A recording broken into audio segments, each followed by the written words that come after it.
फिर वहाँ पे छाया में आराम से बैठ जाएंगे। हाँ, हमने कोई डर नहीं है, हमारा सब प्रोसेस लीगली पूरा। हम कोई लीगल काम नहीं करे, गलत काम नहीं करे, गलत कोई चीज नहीं मांग रहे। हम अपने हक मांगने आए हैं।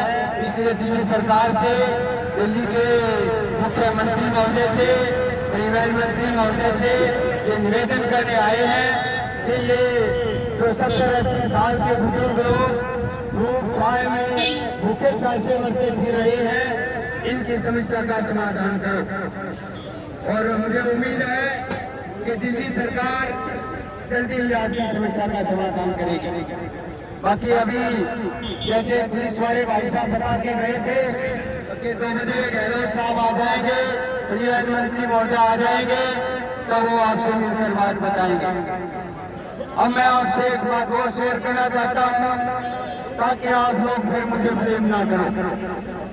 मुझे कहीं से ये सूचना मिली है, हो सकता है मंत्री जी भी बड़ी बात कहे। अभी 2-3 दिन पहले भी मंत्री साहब ने डीटीसी अधिकारियों से और ट्रांसपोर्ट कमिश्नर से कुछ फाइल तैयार करवाई है हमारे मामले की, जो समाधान करने वाली बात है सर।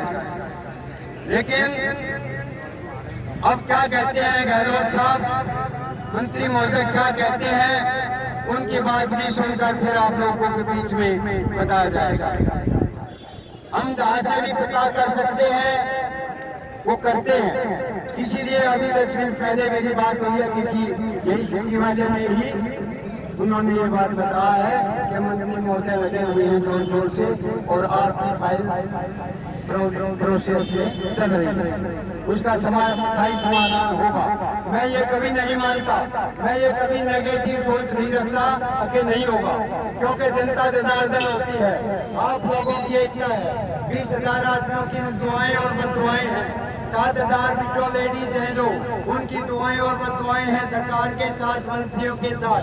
इसलिए ये भी बाल परिवार वाले लोग हैं सभी, और आपकी समस्याओं को जरूर सुनेंगे और आपका काम समाधान जरूर करवाएंगे, ये मैं हमेशा उम्मीद रखता हूँ।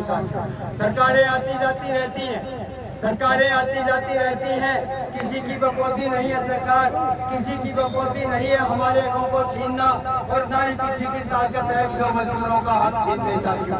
आप 20,000 लोग इकट्ठे रहेंगे आपकी मांगों को उठाने के लिए। जो डीटीसी पेंशन फॉर्म बनाया गया है उसके पदाधिकारी 24 घंटे आपकी सेवा में तत्पर रहते हैं साथियों। और मैं ये दावे के साथ कहता हूँ, मैं ये कोई बड़ाई की बात नहीं कह रहा, रात हो, आंधी हो, तूफान हो, मी हो, हम कभी जो है ना इस काम में कोताही नहीं करी, और हम हर पल जो है ना, चाहे मंत्री साहब से मिलना हो, चाहे मुख्यमंत्री से मिलना हो, चाहे फाइनेंस सेक्रेटरी से मिलना हो, चाहे एमडी से मिलना हो, मैंने पहले भी बताया था, धोखे पैसे बैठकर हम मिलकर ही जाते हैं साथियों। और यही कारण है, मैं आपको ही बता दूं, अगर आप लोग इकट्ठे नहीं होते, अपने नेताओं की सूझबूझ नहीं होती, सरदार ईश्वर सिंह जैसे नेता आपका संचालन नहीं करते, तो आज आप पेंशन फ्रीज में ही पड़े हुए होते। लेकिन आपकी एकता की बात है, आपकी एकता का लोहा माना सरकार ने, आपने हर तरह से उनकी मदद की, सरकार के इलेक्शन में भी की और सरकार के द्वार पर प्रदर्शन भी किए, साथियों एलजी ऑफिस में भी किए, आपने सचिवालय पे भी किए और सीएम हाउस पे भी किए। इसलिए आप लोगों की आवाज जब आप इकट्ठे होते हो तभी पहुंचती है, ये नहीं पक्की बात। इसलिए हम पिछले सन 2014 से आईपी हेडक्वार्टर में मीटिंग करते आ रहे थे। बीच में कोरोना में 19 से और 23 तक बंद हो गई थी मीटिंगें, और उसका नतीजा हमें ये हुआ कि आज ये आपकी पेंशन में डालने पड़ रही है।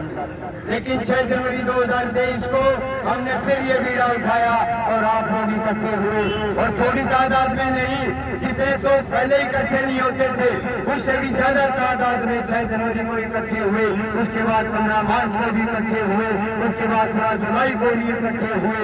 उसका इसलिए आप इकट्ठे होते हैं बार बार तो आपकी आवाज सुनी जाती है। अब धूप में काफी नहीं खड़े रह सकते आप लोग, इसलिए आप लोग सभी इस खुले छाया के अंदर जो रोड है उस पर चलो और वहाँ पर थोड़े नारेबाजी करेंगे।